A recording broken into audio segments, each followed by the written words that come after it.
Oh, hi. It's snack time. Welcome back to our second episode. Did you see the view? It's daytime. That's right. Oh my God, I'm so excited. Can you hear me? I'm crunching away. It's my lunch. I have two guests today. Episode 2, two guests. Episode 3, no, never mind. But I do have two guests today, and I'm very excited about it. First, I'm going to call my cleaning lady and see if she can come in on Monday. Just a moment, please. What if she doesn't pick up? What does that say about me as a client? Our live studio. Hola, Lucia. Hola. ¿Puedes venir lunes? Sí. Ok, muy bien. Nos vemos lunes. Ok, sí, está bien. Hasta luego. Hasta luego. Lucia's coming on Monday. House is going to be clean. All right. My first guest, both guests are friends of mine. It's unfortunate for them. And neither one of them realized I was going to take this turn and become a talk show host at age 47. It's my new calling. I'm the Conan O'Brien of Times Square. Don't quote me on that. It's very cringe. But my first guest has a film coming out about one of New York City's and kind of the world's, I'll get into that a bit, most famous concert promoters. It's called Ron Delsner Presents, and my guest is Jake Sumner. Please welcome Jake to the show. Clap it up, people. Big audience today, huh, Jake? Yeah, this is great. Thanks for coming, buddy. Wow. Thank you. Okay. Let me just. You gonna sip your water? It's what? It's coffee. Please. It's coffee. Oh, is it? Mine's whiskey. Kidding. So you've been doing some press, right? Yeah, a little bit. A little bit of NPR, a little bit of Some things. 104Q. Sure. Amazing. All about your film. Your film is called Ron Delsner Presents, right? Yes. And it's about this concert promoter who got started when? In the 60s, 50s? So Ron Delsner Presents. Well, Ron Delsner is Yes. really one of the sort of grandfathers of the live music business. He kind of started concert promotion in the early 60s. He worked for a promoter called Don Friedman. They were promoting a lot of jazz shows, and they were also promoting Lenny Bruce. Ron used to be Lenny Bruce's driver. That's crazy. And would drive him to shows and drive him to pick up drugs and all kinds of stuff. And that's how he got started. That's how he got started. And really the kind of moment that changed his life was seeing the Beatles in '64 that he helped put on with Don Friedman at Forest Hills. And seeing the kind of elation and seeing what that was kind of led him into a career of promoting acts. And he became, for a good deal of time, the guy in New York City that was putting on shows. So if you were any major act in the sort of 60s, 70s, 80s through to the 90s, you had to deal with Ron Delsner. And I think your dog, I don't think this is a spoiler, it's kind of a known thing about him. He sold his company to what then became Live Nation, right? Kind of. He sold his company to a guy called Robert Silliman, who was in radio. And Robert Silliman was kind of a tycoon type guy who bought up a lot of radio stations. That's very cool. And he had a company called SFX. And then he basically, Ron figured out you can't really be a one-man band concert promoter and sort of sustain. He figured out that it wasn't really a sustainable business. So they had a bigger... So he went to Silliman, and Silliman bought him out, but Ron also came up with the idea with his partner, Mitch Slater, hey, why don't you not only buy us, but buy the guy in Boston, the guys in LA, and eventually all over Bill the country. Graham, Yeah. and then everyone. And that's what rolled. Eventually that got sold to Clear Channel. That got kind of flipped and turned around and packaged into Live Nation. That alone is a compelling story and something that needs to be told. But the thing is, Ron himself is a character and a legend. And kind of talk about what kind of drove you to make the documentary. And also, by the way, the documentary is at Quad... Wait a minute. What am I doing? This show's called Snack Time. Yeah, we should be eating snacks. What the hell? Did you bring a snack for me, Jake? I brought some snacks. I brought a snack for you. You brought it? Oh, Let's see do what we you got. trade snacks? Dude, I bring a snack, you bring a snack. All right. What do you got? Let's go. You go first. I have these things called sea monsters that are in my house a lot. That What? My wife works in ocean conservation, and she works with these guys called sea monsters. That's awesome. And I made a different documentary all about seaweed. That's right. And these guys were really great. We really enjoyed these. I just in dropped my your house. snack. My kids like these. You drop my snack. Yeah. So you try these. I will.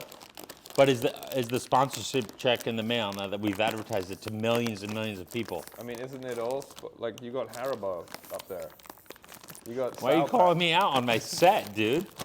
Speaking of big companies, Why don't you just be quiet and let me eat this?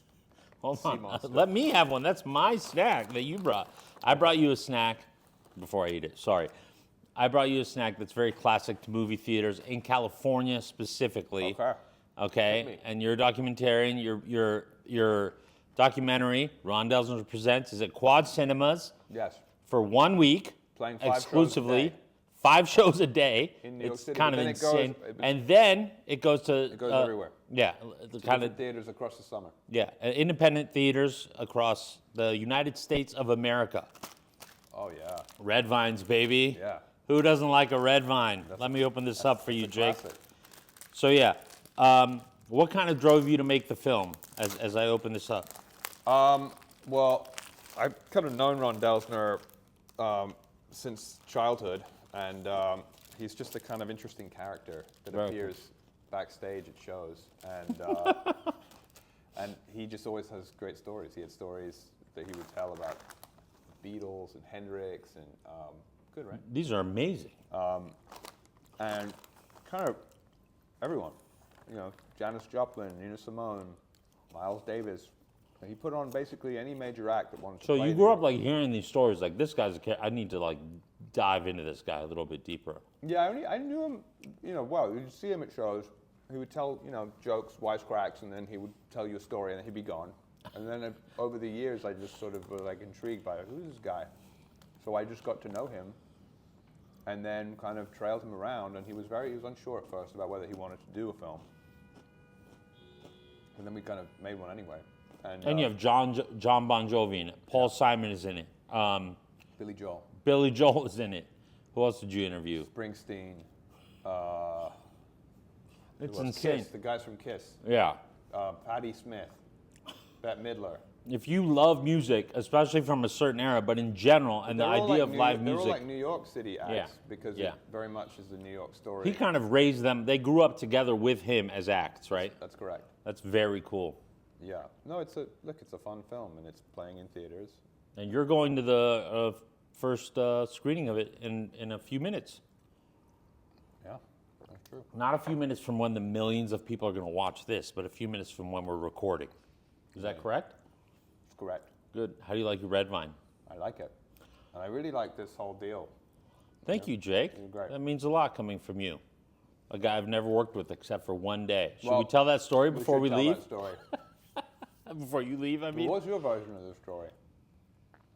You needed a PA On what? on the Ron Delsner Presents shoot on a specific day that we'll get into, but you were like, you called me, you were like, hey, not to, but you were like kind of trying not to offend me because you were asking like a 40-something-year-old guy to be a PA. Is that true?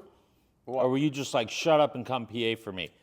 No, I mean I just didn't know what you were up to. You were like sensitive about it though. I remember you were, and I was like, dude, you're my friend. This sounds like fun.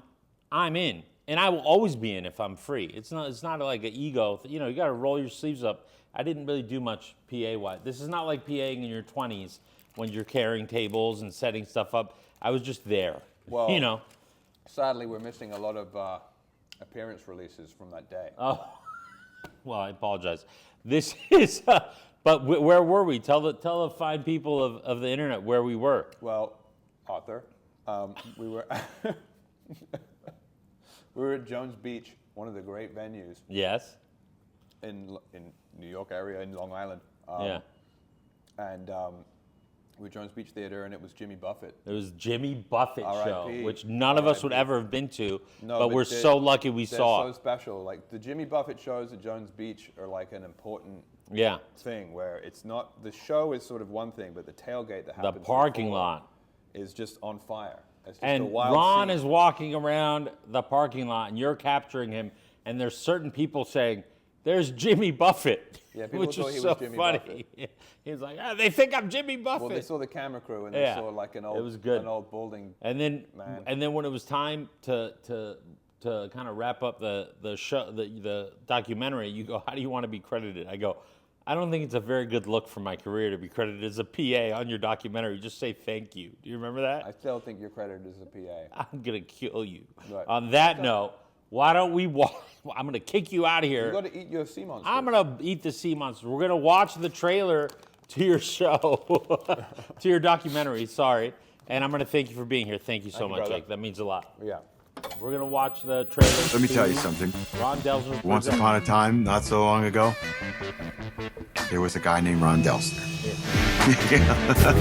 The playbook today for the concert business was written by Ronnie Delsner. Through the work of Mr. Ron Delsner, the producer, we're going to book some of the most exciting musical talent in the United States. New York City had all different kinds of acts, but they were all presented by Delsner. Ron Delsner Presents. His name came before the band. Ron Delsner presents the Eagles. All the best shows in the history of New York was Ron Delsner. Well, it's great to do a neighborhood concert. Ron Delsner was ubiquitous, and New York was his town. Ron Delsner opened the door to billions of dollars. Who was this guy, Ron Delsner? He was the cornerstone, the beginning. One of the strangest people ever, but fabulous. Every time you went to New York, you knew you were going to see Ron Delsner. This guy's there, he treats us like a king. He's going to take care of you at the gig, and you were going to have a good time. It became a big business. And the fact that he's still around is kind of a miracle. What am I doing this for like this? We should be talking, right?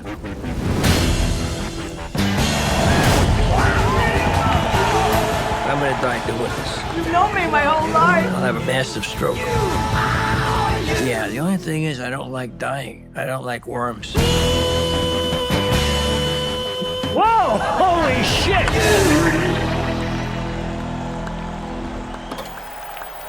We're back. That was Ron Delsner Presents. It's in theaters now, specifically at Quad Cinema in New York for 1 week, and then it's going nationwide by my good friend Jake Sumner. He had to go because they've got the first screening of it at Quad Cinema tonight. My next guest is a guy who's been a New York fixture, kind of his entire life. He through different scenes and with different groups of people. We'll talk about it, and he's a very loved New Yorker. Ray Maté, ladies and gentlemen. Come on in, Ray. Can you hear the audience clapping for you? They're so loud. They're so loud. What's up? That's a very nice intro. Thank That's you, a bro. very nice. Everyone loves you. You know that. Look at this view. Thanks. Why don't you sit down so we can get the show started, Ray? Yeah. We're only filming. We're not editing any of this, you know? You're This is just, live? Yeah. It's live to tape. Oh, you didn't tell Live me to tape. I did not know that. Well, I mean, now you've made a fool of yourself, and I gave you this beautiful intro. What are we going to do? I don't know. I guess we're gonna have to figure it out. Well, thanks for coming, Ray. Anything for you? Have a good one. Anything for you? I'm going to just come out and give you your snack because I'm holding it, and I can't hide it much longer. Reese's Peanut Butter Cups, ladies and gentlemen. That's for Ray. Ray, so all kidding aside, Ray, you came up in the New York City skateboarding scene. Is that fair to say? That's fair to right? say. And then you started and we can delve into the stuff as you want. And then you started Started a streetwear brand. Streetwear brand. I was like, do we call it a street? Yes, we call Like it everybody streetwear. else, they started We don't street- deny that it's a Do you, streetwear do you brand. want to see the snacks that I brought you? Do I? I mean, you should because the stuff that you presented me is kind of mid.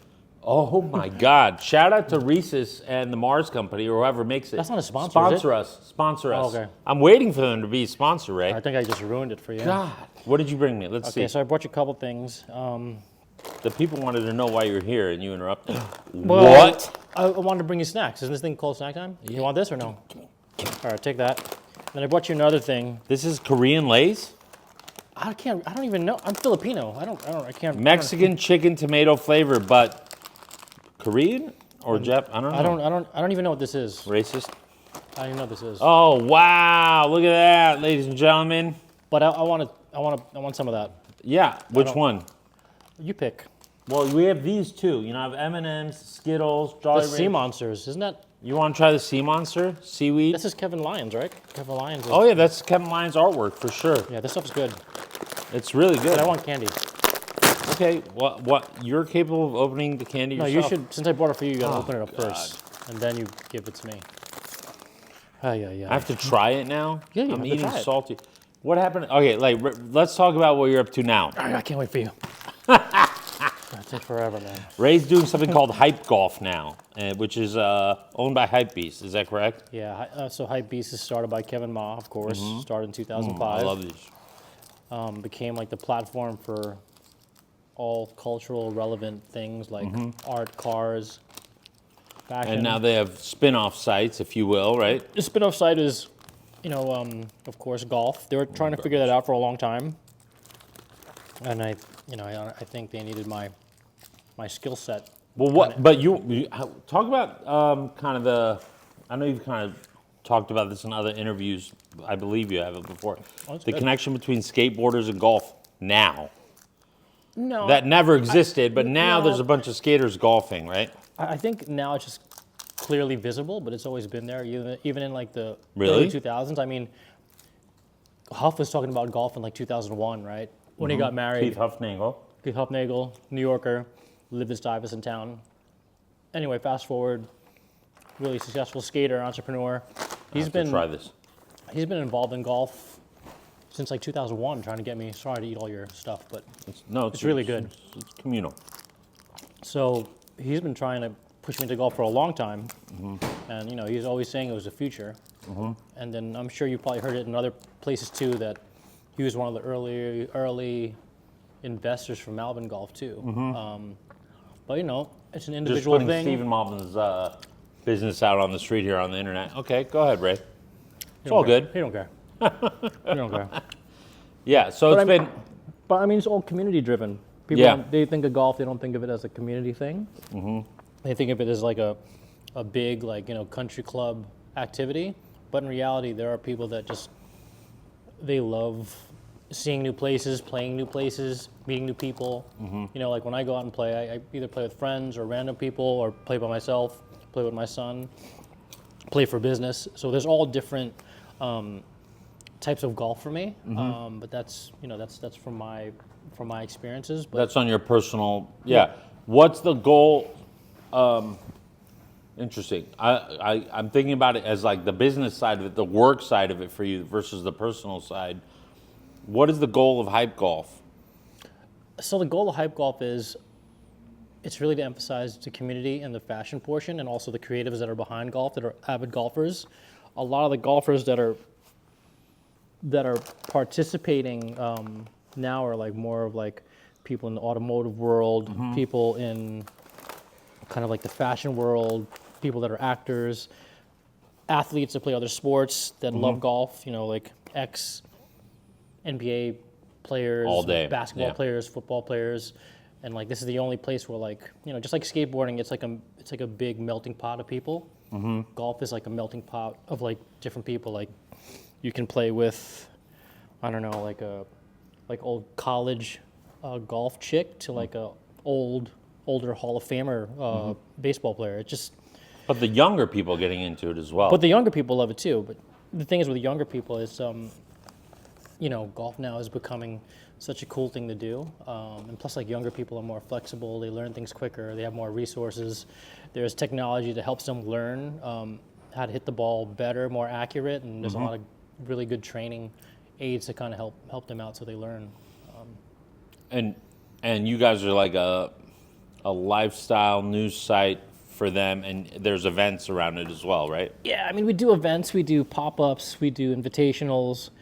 We do them in Japan, Korea, of course, California. This year we'll do it in New York during Ryder Cup in September.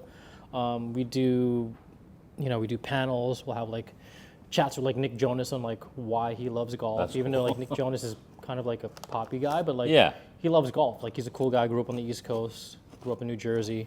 So our audience is a lot different. Like for major golf publishers, they really focus on like the pro level, The pros, the scores. yeah. Like us is more of like lifestyle and again going back to community because the community portion is really what is growing the whole. So speaking of lifestyle and golf, and what you guys are doing, you touched on Malvin Golf, which is kind of like the king of the new. And He's the king. Yeah, right. Yeah, he's the king. The brand is he's the king. The brand is the king of the new golf brands, but there's a lot of new golf brands, right, that appeal to younger people. Let's call it cool people who care more about design. Yeah. Where's that headed? What do you think about it? Where's it headed? Is it too saturated? Is it going to get more saturated? So my opinion, I'm going to say it's going to come from like a really strong background of what I've seen before. Like 2005, there's a lot of like streetwear brands. Pre-internet, more of like guys that wanted to move together, help each other, use resources so they can, produce certain goods, share retailers, et cetera, and also information.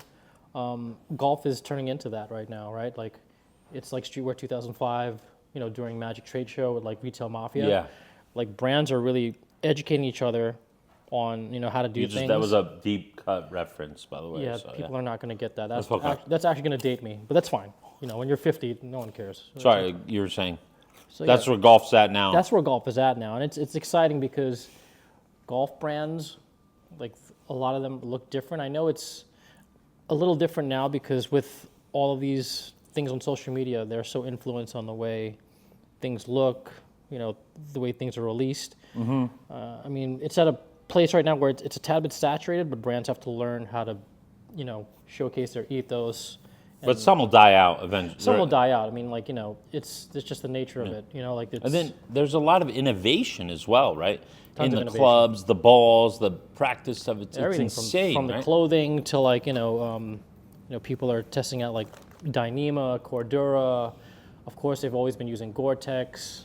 But then also there's a part where like people are like, I don't even care about that performance stuff. I just want to wear cotton stuff and be old school. I want to be like Arnold Palmer again. Like people want to look like that. What do you think about people wearing, speaking of like people who are like, I don't care, because the new golf shoes are like have the rubber soles that are stubby. There's not spikes, right? Then there's spikes for rain, I guess. I don't know, correct me if I'm wrong. But what do you think about some people just go out in sneakers that are not spikeless golf shoes? I mean, I've played in Merrells before. I've played in... But Merrells have tread, right? But they have tread, but those are like trail shoes. I'm seeing people on Instagram in like Converse Chucks. No, but you're Is seeing... that just for the look? No, you might be seeing either Converse golf shoes, because they do make Converse golf shoes, okay. or they're just some crazy hipster that doesn't care about grip. Right. You know what I'm saying? Which is not smart, correct? Not really, because like, grass, it might be a little moist. You might slip out when you're swinging, depending on, where you're playing, how you're playing, et cetera. But I mean, for golf, you definitely want some sort of traction. But again, like people rather look cool on the golf course than anything. It makes them play better. They feel better. It makes them play better? Because there's a whole thing. They think it makes them play better. Okay, I was like, let's not forget. Like for me, like if I feel like I don't look good, I won't play good. But I like that. Okay. But then it's like it's for you. It's for you personally. It's for me look personally. good, feel good. Yeah. But that's like when you go out to like a meeting or you're gonna go out of the house, like you want to like. Have you seen me around the city ever? You look pretty good. I mean, today there's one night that I seen you out with some really awful shirt. It was like white and had stains all over it. But we shouldn't really talk about this on this. I think we might have. The reason I'm howling is because that's yeah. Okay. It's going to make a certain group of people laugh very hard. That I know who they are already. You know exactly who I'm talking about. Yeah. I think because we all brought it up, but we didn't repeatedly. But we didn't. Yeah, we might have. It wasn't really that stated either, but it was fun. Now you're making me defensive. Yeah. Because you are defensive. That was funny. You are. This is pretty funny though. Let's talk about the skateboarding, because you grew up in Queens, Long Island. I grew up in Canarsie in Brooklyn. Canarsie. Fuck, I can't believe this is not getting edited, dude. I've talked to you about that a million times. No, I'm embarrassed for myself because I consider you someone I know and like and consider a friend. I don't think people know that. I was born in Brooklyn, grew up in Brooklyn. I knew that. My first friends were like Gio Retta, who lived in Mill Basin, and the other one was Alex Valich and Jimmy Grandine, who lived in Canarsie. And then Alex Valich went to school with Keith Huffnagel, who went to Xavier. And fine Jesuit institution.